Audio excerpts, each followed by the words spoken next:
नमस्कार, स्वागत है आपका ए टू जेड न्यूज़ में। और मैं हूं आपके साथ जुबैर कुरैशी। ए टू जेड न्यूज़ के ख़ास सेगमेंट सीधी बात में आज हमारी मेहमान है भारतीय जनता पार्टी की स्पोक्स पर्सन नेहा बग्गा जी। बहुत स्वागत है आपका नेहा जी। नेहा जी, क्या पहले आप पार्टी में ज्वाइन की, आपसे बीजेपी में, आप पार्टी छोड़ के अचानक से बीजेपी? देखिए 2010 में एक ऐसा दौर चला था जहां पर भ्रष्टाचार से मुक्ति के लिए, सिस्टम के सुधार के लिए एक युवा जोश इकट्ठा हुआ था अन्ना जी के साथ में। और उसमें एक चाहत थी सभी युवाओं की, देश प्रदेश के लोगों की, कि एक करप्शन मुक्त सिस्टम आए। जिस प्रकार से छोटे लेवल से लेकर ऊपर तक भ्रष्टाचार दिखता था, हम सब ने देखा था 2G, 3G, 4G, जीजा जी तक आपको सिर्फ स्कैम ही स्कैम नजर आते थे। और उससे मुक्ति के लिए हम सब अन्ना आंदोलन से जुड़े थे और वहाँ से एक निर्णय लिया गया कि पार्टी का फॉर्मेशन होगा। और तभी मैंने आम आदमी पार्टी को ज्वाइन किया फॉर्मेशन के समय पर ही, अन्ना आंदोलन के बाद। जैसे जैसे पार्टी बनी, पार्टी बनने के बाद वहाँ पर भी एक छत्र राज चलने लग गया, वन मैन आर्मी जिसको कहते हैं। और जो पुराने आंदोलन के साथी थे वो धीरे धीरे छिटकते चले गए। आप याद करिए, प्रशांत भूषण वहाँ से चले गए, आनंद शर्मा आए थे वो वहाँ से चले गए, उसके बाद शाजिया इल्मी छोड़कर चली गई, आशीष खेतान साइडलाइन हो गए, हमारे कविराज जो है कुमार विश्वास जी, वो पार्टी को छोड़कर चले गए। और जिस प्रकार से एक जो इंटरनल डेमोक्रेसी जिसे कहा जाता है वो समाप्त होती गई, उससे आहत होकर मुझे लगा कि जिस तरीके से स्टार्टिंग में ये कहा जाता था जब अन्ना आंदोलन में हम थे कि करप्शन के खिलाफ लड़ाई लड़ी जाएगी। अब तो शीला दीक्षित जी रही नहीं, पर उनका नाम लेकर बार बार दोहराया जाता था कि उनने करप्शन बहुत ज़्यादा किया है कॉमनवेल्थ में, और उसके लिए दिल्ली की सरकार जो है वो उस मुहिम को लंबा चलाएगी और उन्हें सलाखों के पीछे भेजेगी। पर सरकार में आने के बाद जब सारी चीज़ें, मिशन और विजन दोनों चेंज हो गया, उससे आहत होके मुझे लगता है मेरे जैसे कई युवा जो आए थे, आंदोलन के साथी थे, वो छिटकते गए। एक सवाल जो बार बार आता है कि जब ये आंदोलन हुआ था अन्ना हज़ारे जी के साथ, जो आंदोलन का था रामलीला मैदान पे, उसके बाद एक युवाओं में जोश आया था, लोग फॉरेन से नौकरी छोड़ छोड़ के कहाँ कहाँ से लोग इस आंदोलन से जुड़े थे। आप भी उसी में थी, उसी जोश में थी। बीच में ये आरोप भी लगे कि जो ये आंदोलन है बीजेपी की बी पार्टी है। और बाद में कुछ जिस तरह से नेता आप पार्टी छोड़ के बीजेपी में शामिल हुए, आप हुए या दूसरे नेता शाजिया इल्मी हुई या दूसरे भी नेता हुए, तो ये जो आरोप लगते थे और जिस तरह से फिर नेताओं ने बीजेपी वापस ज्वाइन करी, हम सीनियर अपने रिटायर्ड IPS अधिकारी की बात करें, वो पांडिचेरी की गवर्नर बन गई, तो कहीं ना कोई अभिलेख हुआ। तो इस इल्ज़ाम को कहीं ना कहीं बल मिलता नज़र आ रहा है। देखिए, वो एक बहुत पवित्र आंदोलन था जिसको अन्ना जी लीड कर रहे थे, और उसका मुख्य उद्देश्य ये था कि हम सिस्टम में किस प्रकार से सुधार लाएं, ट्रांसपेरेंसी किस प्रकार से हो, और एक युवाओं के मन में भी उत्साह था कि हम देश को बदलकर एक सही पटरी पर ला पाएंगे। पर जब आंदोलन पार्टी के रूप में बदला और पार्टी इंटरनल डेमोक्रेसी खोती चली गई, तो उससे जो जुड़ा हुआ युवा था, जो आपने कहा कि मोटे मोटे पैकेज छोड़कर आया था, आप ये मानिए जुबेर जी, उसमें ऐसे ऐसे लोग आए थे जो इंजीनियर थे, डॉक्टर थे, IPS थे, IAS थे, और अलग अलग फ्रेटर्निटी के हाईएस्ट लेवल के हाईएस्ट पैकेज छोड़कर आया हुआ व्यक्ति जमीन पर दरी लगाकर सोता था। उसका सिर्फ और सिर्फ एक सपना था कि उसे भ्रष्टाचार मुक्त भारत चाहिए, उसे एक ऐसा सिस्टम चाहिए जहाँ पे इंटरनल डेमोक्रेसी हो। जिस प्रकार से हम ये कहते हैं कि हमारा देश जो है वो सबसे बड़ा लोकतंत्र है, और अभी तो एक नया टर्म प्रधानमंत्री जी ने भी दे दिया कि सिर्फ एक डेमोक्रेटिक स्टेट नहीं है सबसे बड़ा लोकतंत्र नहीं है, पर मदर ऑफ डेमोक्रेसी है हमारा हिंदुस्तान। जब वो सपना खोता गया और एक व्यक्ति के इर्द गिर्द पार्टी घूमती चली गई, उससे आहत होके सब छोड़ छोड़कर पार्टी तो ये माना जाए कि आप सिर्फ केजरीवाल जी की वजह से पार्टी छोड़ी, और ज़्यादातर लोगों ने केजरीवाल जी की वजह से ही पार्टी छोड़ी और उन्हीं की वजह से आए थे पार्टी में। नहीं, देखिए, मैं ये कह रही हूँ कि इंटरनल डेमोक्रेसी खो गई। मैं किसी व्यक्ति विशेष पे आरोप नहीं लगाना चाहती, पर मैं ये कह रही हूँ कि जिस मिशन को लेकर आगे बढ़े थे, जिस भ्रष्टाचार मुक्त भारत की बात कर रहे थे, जिस लोकतंत्र की हम बात कर रहे थे, जिन प्रक्रियाओं में सुधार की हम बात कर रहे थे, जब वो भी पारंपरिक पार्टियों की तरह आम आदमी पार्टी चलने लग गई और वहाँ पर एक तरीके से तानाशाही चलने लगी, तो उससे पीछा छुड़ाना, उससे को छोड़कर वापस आ जाना ही मुझे लगता है कि बहुत सारे युवाओं ने, बहुत सारे जो आंदोलनकारी थे उस समय के, उन्होंने इसी को ठीक समझा। अच्छा, एक बात कहा जाए कि एक आप पार्टी का जो गठन हुआ था, ये जो अन्ना हजारे का आंदोलन था, उसकी एक आइडियोलॉजी अलग थी, बीजेपी की आइडियोलॉजी अलग है। तो आपकी में थी, आपने अन्ना आंदोलन में ज़बरदस्त काम किया, आप पार्टी में काफ़ी लंबे समय तक काम किया, लगभग 7 साल आपने आप पार्टी में ज्वाइन रहे। तो बीजेपी की आइडियोलॉजी और आपकी आइडियोलॉजी में आपको क्या फ़र्क नज़र आया कि आप छोड़ के सीधे बीजेपी में ज्वाइन हो गए? देखिए, अन्ना जी का आंदोलन क्या था, वो कहता था नेशन फर्स्ट। जिस डेमोक्रेसी और जिस मैं भ्रष्टाचार को खत्म करने की बात कर रही हूँ, उसमें सबसे ऊपर देश था। देश छोड़कर पार्टी सुप्रीमो हो गई, पार्टी में एक व्यक्ति सुप्रीमो हो गया। पर जब मैंने भारतीय जनता पार्टी ज्वाइन करी, तो मुझे लगता है कि जो युवा अन्ना जी के आंदोलन से जुड़ा था, उसका सपना यही था कि पार्टी के अंदर लोकतंत्र हो, संगठन सर्वोपरि हो, और संगठन से ऊपर अगर हम किसी को देखें, व्यक्ति से ऊपर हम किसी को देखें, तो देश को देखें। और मुझे इसी चीज़ ने प्रभावित किया। जब माननीय मोदी जी प्रधानमंत्री बने, जब मैंने उनकी लीडरशिप देखी, तो मुझे ये समझ में आया कि भारतीय जनता पार्टी एक ऐसा दल है जहाँ पर हर व्यक्ति के लिए काम है और हर काम के लिए व्यक्ति है। जिसे हम कहते हैं कि हर कार्यकर्ता के लिए काम और हर काम के लिए कार्यकर्ता है। साथ ही साथ अगर आप संगठन को देखेंगे, तो यहाँ पर संगठन निर्णय लेता है, एक व्यक्ति विशेष निर्णय नहीं लेता। सबसे ऊपर अगर कुछ है तो देश है, राष्ट्रवाद है। और इसी के लिए तो अन्ना जी के आंदोलन से, देश भर से, विदेशों से जो हमारे देश का युवा था, वो अपनी नौकरियां छोड़कर मोटे-मोटे पैकेज छोड़कर एक सवाल जो था अन्ना आंदोलन का, जो एक सबसे बड़ा मोटो था, एक लोकपाल की मांग थी कि लोकपाल लाया जाए। आप 7 साल आप पार्टी में रहीं, इसकी मांग करते रहीं, केजरीवाल जी सीएम भी बन गए, तब भी आप पार्टी में रहीं। आज आप आरोप लगा रही हैं कि एक व्यक्ति की पार्टी होकर रह गई थी। फिर आपने 2017 में बीजेपी ज्वाइन करा, नरेंद्र मोदी जी 2014 में प्राइम मिनिस्टर बन गए थे, वो काफ़ी अच्छी स्पीच भी दी थी उन्होंने, जैसे देते हैं, लोगों को प्रभावित करते हैं। तो इतना समय क्यों लगा फिर बीजेपी में आने में? देखिए, स्टेप वाइज हमने देखा, स्टेप वाइज कोई भी पार्टी, कोई भी व्यक्ति अनफोल्ड होता है। केजरीवाल जी कहते थे चुनाव लड़ने से पहले कि कोई भी उनका प्रत्याशी अगर भ्रष्टाचार में लिप्त पाया जाएगा, उस पर किसी भी प्रकार के अगर कानूनी मुकदमे चल रहे होंगे, तो वो प्रत्याशी नहीं होगा, वो चुनाव नहीं लड़ेगा, उनकी पार्टी में नहीं होगा। आप देख लीजिए, आप अगर गिनती करने लगेंगे तो आपको कई ऐसे लोग मिल जाएंगे। केजरीवाल जी चुनाव लड़ने से पहले कहते थे मैं बंगला नहीं लूंगा। सबसे बड़ा बंगला दिल्ली के अंदर अगर किसी ने लिया तो केजरीवाल जी ने लिया। वो कहते थे मैं सरकारी गाड़ियां नहीं लूंगा। आप देखिए, गाड़ियों की फौज लगी हुई है उनके पास में। तो धीरे धीरे जिस तरीके से आप भ्रष्टाचार की बात करते करते खुद उसमें लिप्त होते चले गए, आपने जिस ऐशो आराम की बात की थी, आप खुद उसके अंदर लिप्त होते चले गए। तो मुझे लगता है कि जो युवा आया था, वो पार्टी बनने के बाद कहीं ना कहीं ठगा हुआ उसने अपने आप को महसूस किया। और वहीं अगर हम भारतीय जनता पार्टी की बात करते हैं, तो मैंने आपसे बताया कि यहाँ पर व्यक्ति नहीं है। ये तो मोदी जी भी बोलते हैं कि झोले उठा के चल दूंगा। तो बंगला तो उनके पास भी है, गाड़ियों का काफिला उन पे भी, आज उन पर वो अपने मेकओवर के लिए कितना लाखों रुपए का खर्च करते हैं। तो ये, और कोई भी सीएम होगा, कोई भी मुख्यमंत्री होगा, तो जाहिर सी बात है उसको बंगला, उसको सुरक्षा उसके लिए ज़रूरी है। तो सुरक्षा ज़रूरी है तो बंगला भी ज़रूरी है, कारकेट भी ज़रूरी है। देखिए, मैं कहती हूँ कि आवश्यकता सब चीज़ों की है। आपको पब्लिक मीटिंग करनी है, इसलिए आपको बंगले की भी आवश्यकता पड़ेगी। आपको एक जगह से दूसरी जगह ट्रैवल करना है, आपको गाड़ी की भी आवश्यकता पड़ेगी। आप इतने महत्वपूर्ण पद पर हैं, तो आपको सिक्योरिटी की भी आवश्यकता पड़ेगी। तो इस प्रकार का ढकोसला क्यों? नहीं, लेकिन जब कहा तो उन्होंने शपथ ली थी, तो वेगनार से ही जाके शपथ ली थी, और काफ़ी लंबे समय तक वो वेगनार से ही घूमे थे, और वेगनार ही उनकी गाड़ी थी। फिर लेकिन जब जैसे जैसे समय बीतता है, मीटिंग्स बढ़ती हैं, जैसे आपने भी कहा, तो हर चीज़ की सुविधा होनी चाहिए। वैगनार जिस व्यक्ति ने डोनेट की थी, वो व्यक्ति अपनी वैगनार ले गया क्योंकि उस व्यक्ति ने भी अपने आप को ठगा हुआ महसूस किया।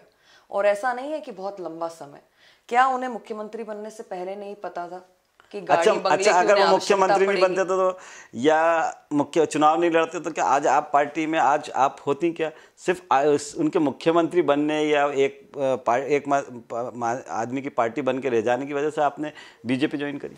देखिए, मैं आपसे ये कह रही हूँ कि मैं एक व्यक्ति पर किसी प्रकार के आरोप या लांछन लगाने के लिए नहीं हूँ। मैं ये कह रही हूँ कि आखिर ऐसा क्यों हुआ कि प्रशांत भूषण को पार्टी छोड़नी पड़ गई, कुमार विश्वास जी को पार्टी छोड़नी पड़ गई, आशुतोष जी को पार्टी छोड़नी पड़ गई, शाजिया इल्मी जी को पार्टी छोड़नी पड़ गई, आनंद जी को पार्टी छोड़नी पड़ गई, कहा तो यही जाता है ना कि सबके अपने अपने स्वार्थ जुड़े थे। शाजिया इल्मी भी कुमार विश्वास राज्यसभा में जाना चाहते थे, लोकसभा चुनाव उनको लड़ाया गया, चुनाव हार गए। शाजिया इल्मी भी चुनाव लड़ना चाहती थी, मंत्री बनना चाहती थी। प्रशांत भूषण भी के सब उप मुख्यमंत्री बनना चाहते थे। कहीं ना कहीं एक सबका स्वार्थ जुड़ा हुआ था और सब स्वार्थ को लेकर ही कई चल रहे थे, और जब स्वार्थ की पूर्ति नहीं हुई तो पार्टी छोड़ दी। देखिए, स्वार्थ कहीं पर भी नहीं था किसी का भी, लेकिन जो मेन मुद्दा था, नेहा जी, जो मेन मुद्दा था इस आंदोलन का, महत्वपूर्ण भूमिका थी। आप ये बताइए कि जब ये कहा गया था एक व्यक्ति एक पद, अच्छा पार्टी फॉर्मेशन के समय, मैं सिर्फ इतना से रोकना चाह रहा था, जो मेन मुद्दा था लोकपाल, जिन्होंने भी पार्टी छोड़ी, आपने भी पार्टी छोड़ी, प्रशांत भूषण हो, कुमार विश्वास हो या शाजिया इल्मी हो, किसी की भी बात करें, जिन्होंने भी पार्टी छोड़ी, कभी उन्होंने ये कोशिश की कि जो उस मुद्दे को लेकर ये इतना बड़ा आंदोलन खड़ा किया गया था, अन्ना हजारे जी ने थे जब कांग्रेस सरकार थी, जब यह मुद्दा ही गायब हो गया लोकपाल का, तो कभी आप लोगों ने या बीजेपी में रह के इस मुद्दे को उठाने की कोशिश की? देखिए, लगातार भारतीय जनता पार्टी में आने के बाद या पार्टी के अंदर रहते समय भी लगातार ये सवाल पूछे गए कि आखिर बार बार यू टर्न क्यों? गाड़ी पे, बंगले पे, लोकपाल पर, हर चीज पर आप देखेंगे यू टर्न। कांग्रेस के साथ नहीं जाएंगे, कांग्रेस पे आरोप लगाते लगाते आपने पहली सरकार बना ली कांग्रेस के साथ में। तो इस प्रकार के यू टर्न से एक देश में, एक युवाओं में जो अपना सब कुछ छोड़कर आ गए, छोड़कर आने के साथ साथ जो उनकी कमाई थी वो सब पार्टी के अंदर लगा दी, और उसके बाद जब इस प्रकार के यू टर्न होते रहे तो लोकपाल पर भी सवाल उठाने का काम लगातार किया। कुमार विश्वास ने अगर ये कह दिया कि हमारे सैनिकों पर सवाल नहीं उठाना चाहिए तो आपने उनको दरकिनार कर दिया। प्रशांत भूषण जी, योगेंद्र यादव जी ने अगर कह दिया कि आपने कहा था एक व्यक्ति एक पद, संयोजक भी आप बन गए, मुख्यमंत्री भी आप बन गए, तो एक व्यक्ति एक पद की बात कहां पर रह गई? तो इस प्रकार के जब यू टर्न लगातार होते हैं तो एक विश्वास उठता है, और जो व्यक्ति अपना तन मन धन लगाकर इसमें पार्टी के साथ जुड़ा था, उसके साथ अगर छलावा होता है तो वो नेचुरली विद्रोह करने की जगह वो इतना पढ़ा लिखा समझदार व्यक्ति था कि उसने अपने आप को बैकआउट किया। आप कहीं नहीं देखेंगे कि आशुतोष कहीं पर आके आम आदमी पार्टी की बुराई कर रहे हैं, आप कहीं नहीं देखेंगे आशीष खेतान आकर बुराई कर रहे हैं, आप कहीं नहीं देखेंगे प्रशांत भूषण इस पर बोल रहे हैं, क्योंकि ये एक ड्रीम पार्टी थी, एक लोकतंत्र को जिताने वाली पार्टी थी, एक ऐसी पार्टी थी जिसको भ्रष्टाचार मुक्ति की तरफ लड़ना था, जिसको एक ट्रेडिशनल पार्टी सिस्टम को क्रॉस करके, ब्रेक करके एक नए पार्टी, एक नए लोकतंत्र को स्थापित करना था। अरविंद केजरीवाल जी की अगर बात करें हम, तो अरविंद केजरीवाल को लेकर सब निशाना साधते हैं, चाहे कुमार विश्वास हों, चाहे आप हों, या दूसरे भी बड़े लीडर हों, चाहे प्रशांत भूषण। लेकिन सवाल ये होता है कि जनता, जो दिल्ली की जनता तो उनको पसंद कर रही है, तीसरी बार सत्ता सौंपी है, और वो भी बड़ी मेजॉरिटी के साथ। नहीं, ये बिल्कुल ठीक है, और जनता के जो मैंडेट आता है मैं उसका सम्मान भी करती हूँ, पर कहीं ना कहीं मुझे लगता है कि जो हमें ये मुफ्तखोरी की आदत पड़ती जा रही है, या मुफ्तखोरी की आदत जो डाली जा रही है, ये कहीं ना कहीं घातक है। आप मुफ्त में बिजली पानी देकर बाकी सारी जो समस्याएं हैं दिल्ली के अंदर, उससे अगर आप सोचेंगे कि छुप जाएंगे, तो ये आज शायद समझ में नहीं आ रहा, पर आने वाले समय में जनता भी जागरूक होगी, और ये पानी बिजली से हटकर ये कौन सी बात हुई ये कौन सी बात हुई कि हम करें तो आप करो तो पाप, हम करें तो पुण्य। यही काम अगर बीजेपी कर रही है, कई जगह 6,000 रुपये किसानों के खाते में डाले, कई जगह 1 रुपये अनाज, 1 रुपये चावल की घोषणा बीजेपी ने की अपने मेमोरेंडम में, तो मैनिफेस्टो में की, तो ये कंट्रोडक्शन क्यों? नहीं, देखिए, अगर हम अनाज की बात करते हैं, 1 रुपये किलो अनाज अगर हम दे रहे हैं, तो हम उन लोगों को दे रहे हैं जिनको हम सशक्त करना चाहते हैं। और दूसरी तरफ अगर आप 6,000 रुपये किसानों की सम्मान निधि की बात करते हैं, तो जुबेर जी हमें ये समझना पड़ेगा कि जो हमारा छोटा किसान है, जिसके पास 1.25 एकड़, आधा एकड़, 1 एकड़ की ज़मीन है, उसके लिए वो 6,000 रुपये अपना परिवार पालने के लिए, आजीविका चलाने के लिए बहुत महत्वपूर्ण है।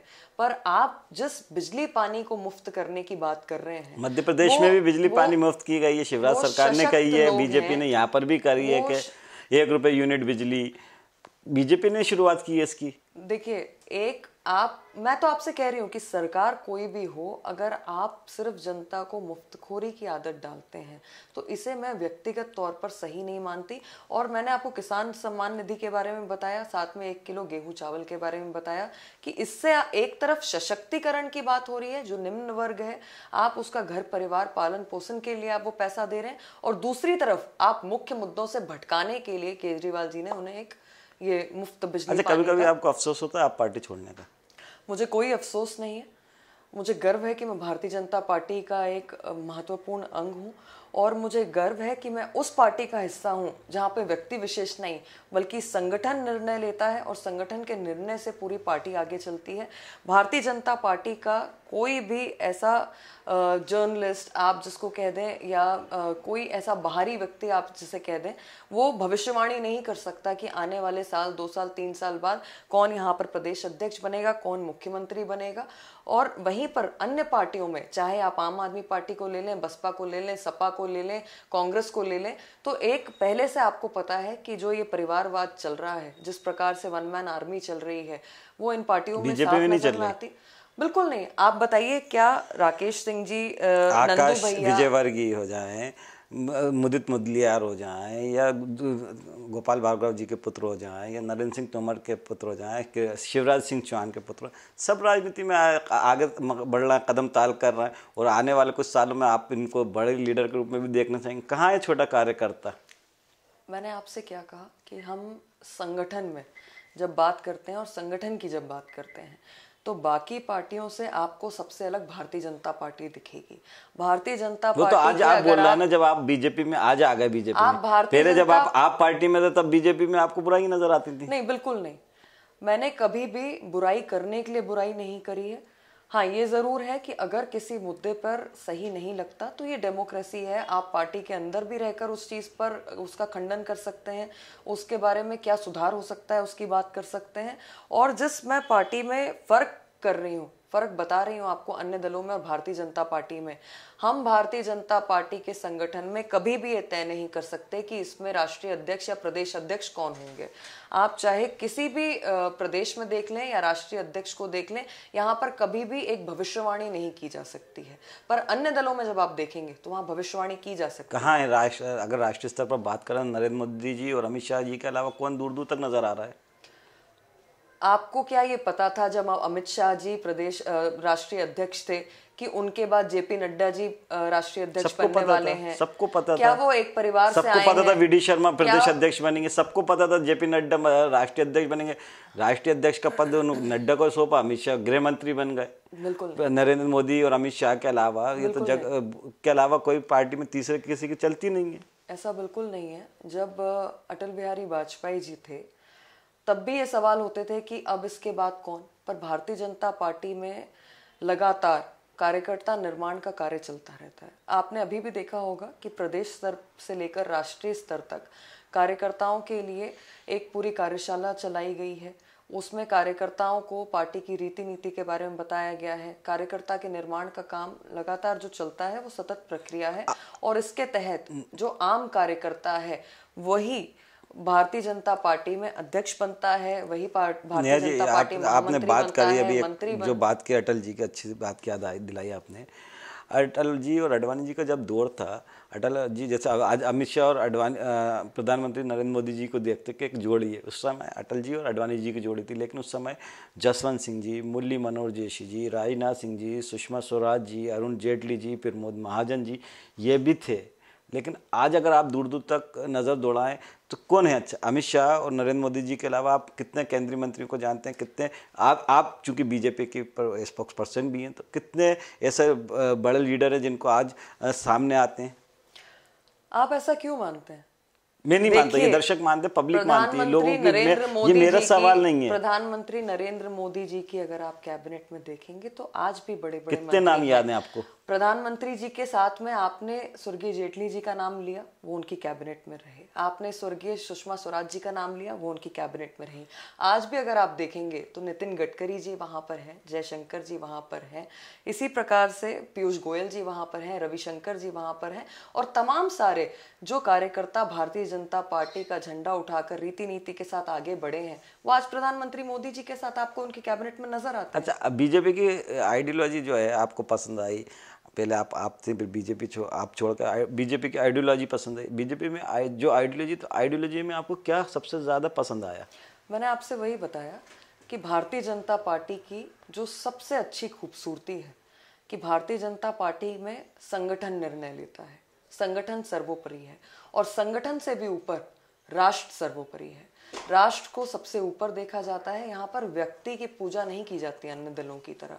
यहाँ पर व्यक्ति विशेष के निर्णय नहीं होते, यहाँ पे संगठन का निर्णय होता है। आज तो यही कहा जाता है कि जो अमित शाह और जो प्रधानमंत्री नरेंद्र मोदी जी के करीब हैं वही सब कुछ है। आप मुझे बता दीजिए, मध्य प्रदेश में अगर मध्य प्रदेश की हम बात करें तो माननीय वी डी शर्मा जी आज प्रदेश अध्यक्ष हैं। उन्होंने अपनी युवावस्था से जिस प्रकार से एंट्री ली और जिस तरीके से पार्टी की रीति नीति, विद्यार्थी परिषद का काम हो, महामंत्री भी वो रहे और आज वो प्रदेश के अध्यक्ष हैं। तो आज भारतीय जनता पार्टी में काम करने वाला प्रत्येक कार्यकर्ता मोदी जी की ही टीम है, चाहे वो प्रदेश अध्यक्ष हो, चाहे प्रदेश महामंत्री हो, चाहे प्रदेश मंत्री हो, चाहे हम जैसे वार्ताकार हो, प्रवक्ता हो, कोई भी कार्यकर्ता जो काम कर रहा है भारतीय जनता पार्टी के अंदर, वो मोदी जी की टीम का हिस्सा है। नहीं जी, आपके बारे में कहा जाता है कि आप मुखर वक्ता हैं और अपनी बात को बिल्कुल निष्पक्ष तरीके से रखती हैं और पूरी दमदारी से रखती हैं। अगर हम किसानों की बात करें, किसान आंदोलन की बात करें, तो क्या कारण है कि किसान, आप बीजेपी भी बोल रही है, केंद्र सरकार भी बोल रही है किसानों के हित में कानून है, किसानों के लिए फ़ायदेमंद कानून है। आपको पता है शराब की बोतल भी जो है एमएसपी से नीचे नहीं बेची जाती। किसानों की एक मांग है कि एमएसपी लागू किया जाए, तो क्यों नहीं लागू किया जा सकता? जुबेर जी, मुझे लगता है कि आपने भी प्रधानमंत्री जी का सदन का भाषण कल का सुना होगा, जिसमें उन्होंने कहा एमएसपी जारी थी, है और रहेगी। तो ये भ्रम फैलाने का जो प्रयास लगातार किया जाता है, कौन जो आंदोलन जीवी हमारे देश में जीवित हो गए हैं, जिनकी जीविका ही आंदोलन से हो गई है, कोई भी प्रकार का आंदोलन नहीं, ये भ्रम फैला कौन रहा है? मैंने आपसे कहा ना, ये जो आंदोलन जीवी फैला कौन रहा है? आंदोलन जीवी कौन है? ये जो आंदोलन जीवी आपको कौन है? आपके बारे में कहा जाता है कि आप बिल्कुल स्पष्ट बता दिए। मैं आपको स्पष्ट बता रही हूँ, मैं आपको स्पष्ट बता रही हूँ। अगर वकीलों का कोई आंदोलन होता है तो ये आंदोलन जीवी आपको वहां पर दिख जाते हैं, वहां भ्रम फैलाते हुए दिखाई देते हैं। सीए एनआरसी का मुद्दा सामने आता है तो शाहीन बाग में ये आंदोलन जीवी पहुंच जाते हैं, वहां पर भ्रम फैलाने की कोशिश करते हैं, वहां पर तांडव मचाते हैं, वहां पर देश को बांटने का प्रयास करते हैं। तांडव मचाते हैं, तांडव मचाने वालों में तो ज्यादातर बीजेपी के लोग सामने आते हैं। चाहे हम एनएसपी वाला मुद्दा, शाहीन बाग वाला मुद्दा, उसमें भी बीजेपी के लोग सामने आए। दीप सिद्धू कौन थे? दीप सिद्धू कौन है जिसने लाल किले पे झंडा फहराने की बात कही, जो अभी गिरफ्तार? कौन है दीप सिद्धू? दीप सिद्धू वही हैं जिन्होंने देश को शर्मसार करने का काम किया है, जिन्होंने 26 अगस्त को 26 जनवरी को शर्मसार करने का काम किया है। दीप सिद्धू एक एक्टर हैं और अब वो है जिसने देश को सिर्फ शर्मसार नहीं किया, अब वो जो भाजपा के सांसद हैं, सनी देओल भाजपा के सांसद है, वो कहते हैं हम दीप सिद्धू को जानते नहीं है। उनके साथ दीप सिद्धू की तस्वीरें वायरल होती हैं, नरेंद्र मोदी जी के साथ दीप सिद्धू की तस्वीरें वायरल होती हैं, अमित शाह के साथ दीप सिद्धू की तस्वीरें वायरल होती है। तो कहीं ना कहीं कुछ दाल में तो काला नजर आता ही है ना। ये जो पूरी की पूरी दाल काली दिखाने का प्रयास आंदोलन जीवी कर रहे हैं, ये उनके मुंह पर तमाचा है। जिस दीप सिद्धू की गिरफ्तारी हुई है, तस्वीरें फर्जी हैं, तस्वीरें बिल्कुल ठीक हैं। दीप सिद्धू के बारे में सनी देओल जी ने खुद सामने आके स्पष्टीकरण दिया कि उनकी ज्वाइनिंग के समय ये व्यक्ति जरूर साथ में आया था, पर उनसे उसका कोई लेना देना नहीं है। हेमा मालिनी धर्मेंद्र जी के साथ तस्वीरें ऐसे ही आ रही हैं, सनी प्रधानमंत्री जी के साथ मिलाने जा रहे हैं। देखिए, एक स्टार व्यक्ति अगर जाके प्रधानमंत्री जी से मिलता है तो क्या उसकी मंशा पहले से सामने पता चल जाएगी? तस्वीरें आपको कौन से नेता के साथ किसकी नहीं दिखाई देती? कांग्रेस के ऐसे कई सारे पंजाब के नेता हैं जिनकी तस्वीरें राहुल गांधी के साथ हैं, सोनिया गांधी जी के साथ हैं, प्रियंका गांधी जी के साथ हैं, और वो वहां पर 26 जनवरी को शर्मसार करने वाला जो पूरा घटनाक्रम हुआ है उसमें सामने फ्रंट फुट पर दिखे हैं। दीप सिद्धू की गिरफ्तारी हो गई है। दीप सिद्धू को पूरे आंदोलन के समय क्रांतिकारी बताने का कौन प्रयास कर रहा था? उसके साथ उसके वीडियो वायरल करने का काम कौन कर रहा था? कांग्रेस पार्टी के ऑफिशियल ट्विटर हैंडल से दीप सिद्धू को प्रमोट किया जा रहा था। उसे ये बताया जा रहा था कि अगर एक किसान पढ़ा लिखा है, अच्छा दिखता है, अंग्रेजी बोल लेता है, तो भारतीय जनता पार्टी उसे किसान नहीं मानती। वही दीप सिद्धू जब शर्मसार करने वाली घटना करता है जिसके पीछे पूरी कॉन्स्पिरेसी है, तो कांग्रेस पार्टी अपने ऑफिशियल ट्विटर हैंडल से उसका वीडियो तो जो है सबके पीछे ये मान लिया दी। जाए कि जितने भी जो होते हैं आंदोलन होते हैं या आंदोलन में जो भी हंगामा होता है उसके पीछे कांग्रेस का हाथ है। मैंने आपसे कहा कि इसमें आंदोलन जीवी वही है। जीवियों का ये तो नाम वही जानना आंदोलन दर्शक जीवी है। वही तो जानना चाहते हैं। दर्शक जानता है कि जब जेएनयू में देश विरोधी नारे लगते हैं तो कौन सी पार्टी वहां पर नजर आती है। दर्शक जानते हैं जब शाहीन बाग में आंदोलनकारी बैठते हैं कि आंदोलन जीवी जब तो फिर बैठते क्यों केंद्र में आपकी तो वहां पर सरकार है, कौन नजर आता है? आपको पता है ये विवाद खड़ा करते हैं, केंद्र में आपकी सरकार है, कई स्टेटों में आपकी, तो ऐसे जीवों को क्यों नहीं कुचला जा रहा?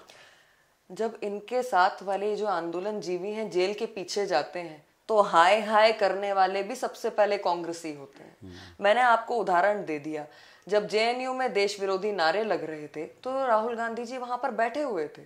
इसी प्रकार से शाहीन बाग में जब नारे लग रहे थे तो दिग्विजय सिंह, मणिशंकर अय्यर वहां पर पहुंचे थे। अब जब यहाँ पर किसानों का आंदोलन चल रहा है तो कांग्रेस कभी आगे आके कभी पीछे आके जो सपोर्ट देने का काम करती है ये भी जनता जानती है। चलिए एक चीज मान लेते हैं कि कानून बहुत अच्छा, तीनों कानून जो आपने लागू किए हैं बहुत अच्छे। ये पानी का गिलास है, मुझे नहीं चाहिए ये गिलास, तो जबरदस्ती क्या आप उसको क्यों दे रहे हैं? किसानों को नहीं चाहिए वो कानून, किसान नहीं चाहते हमें ये वाला कानून, तो आप क्या जबरदस्ती क्यों थोपना चाह रहे हैं? ये जुबेर जी, हम ये क्यों मान लेते हैं कि किसी एक प्रदेश का किसान अगर आंदोलन पर बैठा है तो पूरे देश का किसान इसके विरोध में है? आप मुझे बता दीजिए, चक्का जाम हुआ, हमारे देश में कितने जिले हैं? ऐसे आप 15 जिले भी नहीं बता पाएंगे जिसमें से 1 दर्जन 10 के आसपास विपक्षी पार्टियों के जो है सरकारें हैं, वहां पर भी चक्का जाम जो है वो स्थापित नहीं कर पाए, उसे सफल नहीं कर पाए। तो क्या आप मुट्ठी भर लोगों के लिए मान लेंगे कि ये सारे ये जो तो आप देश कह भर रहे का हैं कि सिर्फ एक किसान ही स्टेट के किसान है? जहां जहां आपकी सरकार है, बीजेपी की सरकार है, वहां पर आंदोलन नहीं हो रहा? महाराष्ट्र में क्या आंदोलन नहीं हो रहा? राजस्थान में आंदोलन नहीं हो रहा? बिहार में आंदोलन नहीं हो रहा क्या? इसी या आंदोलन के हरियाणा, चलते पंजाब, हरियाणा में तो आप ही की सरकार है, हरियाणा के किसान क्यों आ गए फिर? जी, इसी आंदोलन के दौरान अगर आप राजस्थान का पंचायती चुनाव देखेंगे तो वहां पर भारतीय जनता पार्टी की विजय हुई है। क्या वहां पर किसान नहीं है? हमारे पड़ोसी राज्य छत्तीसगढ़ में, वहां पर तो कांग्रेस की सरकार है। बता दीजिए कितने आंदोलन हुए, बता दीजिए चक्का जाम वहां पर किस प्रकार से वो स्थापित कर पाए, बता दीजिए चक्का जाम वहां पर सफल रहा क्या? आप जिस राजस्थान की बात कर रहे हैं, राजस्थान में बता दीजिए परसों जो चक्का जाम की घटना थी उसमें वहां पर वो क्या कर पाए? तो इसी प्रकार से पंजाब को अगर आप छोड़ दें, कुछ हिस्सा यूपी का और हरियाणा का छोड़ दें, तो पूरे देश के किसानों को आप एकजुट करके नहीं बता सकते कि पूरा देश का किसान इसके खिलाफ है। उस छोटा किसान जिसके पास कम जमीन है, जिसके पास 1 एकड़ जमीन है, आधा एकड़ जमीन है, 2 एकड़ जमीन है, उसके लिए ओपन मार्केट होना बहुत महत्वपूर्ण है। चलिए ये भी मान लिया कि चलिए किसानों के हित में और सिर्फ एक स्टेट के किसान ही आंदोलन कर रहे हैं या 2 स्टेट के कर रहे हैं, सरकार आपकी है केंद्र में, आपका इतना बड़ा संगठन है बीजेपी का, क्यों उनको क्लियर नहीं कर पा रहा है? क्यों उनको कन्विंस नहीं कर पा रहा है कि ये आपके हक में है, ये आपके हित में? वजह क्या है? वजह ये है कि आज सदन में या सदन के बाहर जो विपक्षी दल हैं वो सिर्फ विरोध करने के लिए विरोध करते हैं, भ्रम फैलाने के लिए। भ्रम विपक्ष बचा है? विपक्ष है? ये तो आप बेहतर जवाब दे पाएंगे, पर जो भी बचा कुचा है वो सिर्फ भ्रम फैलाने का काम करता है। उसके पास अपना स्थापित करने के लिए कुछ नहीं है, उसके पास रीति नीति नहीं है, उसके पास एजेंडा नहीं है, उसके पास क्या बेहतर किया जा सकता है सुझाव नहीं है। और इसलिए अगर वो कोई काम करते हैं तो वो सिर्फ ये है कि भ्रम फैलाओ, बार बार फैलाओ, जोर से फैलाओ, लगातार फैलाओ। सवाल वही आ रहा है ना कि आप केंद्र में आपकी सरकार है, बीजेपी का सबसे बड़ा संगठन है, हिंदुस्तान की बात क्या पूरे वर्ल्ड में सबसे बड़ा संगठन बीजेपी का माना जाता है, और फिर कह रहा विपक्ष जो बचा कुछ छुट है, तो क्या विपक्ष इतना मजबूत है कि सरकार, केंद्र सरकार पे हावी है और बीजेपी के इतने बड़े संगठन पर हावी है कि कुछ चंद लोग भ्रम फैलाने में कामयाब हो गए, लेकिन आप लोग सफल नहीं हो रहे हैं उन किसानों को कन्विंस करने में? मैंने आपसे कहा कि हम इसे देश के किसान से जोड़ के ना देखें। ये आंदोलन जीवी वहां पर बैठे हैं जिनका सिर्फ मकसद है कि देश में आप किस प्रकार से तोड़फोड़ कर पाएं, किस प्रकार से फॉरेन फंडिंग को ला पाएं, किस प्रकार से फॉरेन डिस्ट्रक्टिव आइडियोलॉजी को स्थापित कर पाएं, किस तरीके से देश को शर्मसार कर पाएं और अपनी राजनीतिक रोटियां सेकते रहें। देश का जो किसान है वो भली भांति जानता है कि आज कांग्रेस ने यू टर्न ले लिया है। वो भली भांति जानता है कि राहुल गांधी क्या कहा करते थे इन किसान बिलों पर। वो बेहतर जानता है कि मनमोहन सिंह जी ने सदन के अंदर क्या प्रस्ताव रखा था, वही आज हूबहू लागू करने का काम माननीय प्रधानमंत्री जी ने किया है। आज सिर्फ भ्रम फैलाने के लिए, अपनी राजनीतिक रोटी सेकने के लिए, अपने आप को स्थापित करने के लिए कभी शाहीन बाग का सहारा, कभी वकीलों का सहारा, कभी किसानों का सहारा, बस उनके कंधों पर बंदूक चलाने का काम मुझे विपक्षी बहुत दल अच्छे का। से याद है जब आप पार्टी में हुआ करते थे, कई बार आपसे बात भी होती थी। आप महंगाई को लेकर काफ़ी मुखर रहती थी और काफ़ी विरोध करती थी। एफडीआई का बीजेपी विरोध करती थी, जीएसटी का बीजेपी ने विरोध किया, उसी एफडीआई को आप लेके आ गए, बीजेपी आ गई, उसी जीएसटी को आपने लागू किया। महंगाई आज आपको पता है किस तरह से आसमान छू रही है। जो सिलेंडर कांग्रेस के शासन की बात करें 300 350 था, आज 900 हो गया। 50 रुपये पेट्रोल था, आज 100 रुपये के ऊपर पहुँच गया। तो ये क्या है? देखिए, एक हमने अभी साल भर का एक जो कोरोना का काल देखा है, उसमें जिस प्रकार की परिस्थितियां बनी हैं, सिर्फ देश नहीं, अगर आप अंतर्राष्ट्रीय स्तर पर भी देखेंगे तो जो पूरा महंगाई की हालत हुई है, जिस प्रकार से बड़े बड़े जो शक्तिशाली ये 6 महीने की बात छोड़ दीजिए, 6 महीने की बात छोड़ दीजिए, कोरोना काल की महंगाई 6 महीने से पहले से ही अपने ऊपर लगी। एफडीआई तो 6 महीने पहले लेके आए, जीएसटी तो 6 महीने पहले लागू किया गया। कोरोना काल को 6 महीने नहीं, साल भर हो गया है। और जिस महाशक्तियों की मैं बात कर रही हूँ, जिन देशों की मैं बात कर रही हूँ, अगर आप उनकी भी परिस्थितियां देखेंगे पिछले 1-1.25 साल में, तो वो लगातार डिक्लाइन की तरफ है। पर जिस तरीके से हम आत्मनिर्भर भारत, आत्मनिर्भर मध्य प्रदेश और उसके तहत तमाम सारी स्कीम्स या बजट लेकर आए हैं, मुझे लगता है कि आने वाले समय में जिस महाशक्ति होने का एक सपना माननीय मोदी जी ने देखा है, उसको हम पूरा करेंगे और उसके बहुत करीब भी आगे बढ़ रहे हैं। मतलब ये मान लीजिए कि अब जो स्वदेशी का नारा देते थे, उस नारे से बदल चुकी है बीजेपी। नहीं, बिल्कुल नहीं। पर ये जरूर है कि आज आने वाले समय के अनुसार जो परिस्थितियां हैं, उसको किस तरीके से डील करना है, उसमें किस तरीके से आगे बढ़ना है, उससे कोप अप करने के लिए जो मोदी जी का आत्मनिर्भर भारत का मंत्र है, वो काम करेगा। और मध्य प्रदेश में जो शिवराज जी ने लगातार आत्मनिर्भर मध्य प्रदेश को आगे बढ़ाने का कार्य किया है, उसको लागू करने का काम जो है वो असर करेगा। कांग्रेस एक आरोप बार बार लगाती है प्रधानमंत्री नरेंद्र मोदी जी पे, कि कहते थे कि देश नहीं बिकने दूंगा, लेकिन आज जितनी सरकारी संपत्ति सब बेच रही है। कांग्रेस का आरोप है कि चाहे बीएसएनएल की बात करें, रेलवे की बात करें, लाल किले की बात करें, सब बेच रहे हैं, एक एयरपोर्ट सब बेचा जा रहा है एक एक करके।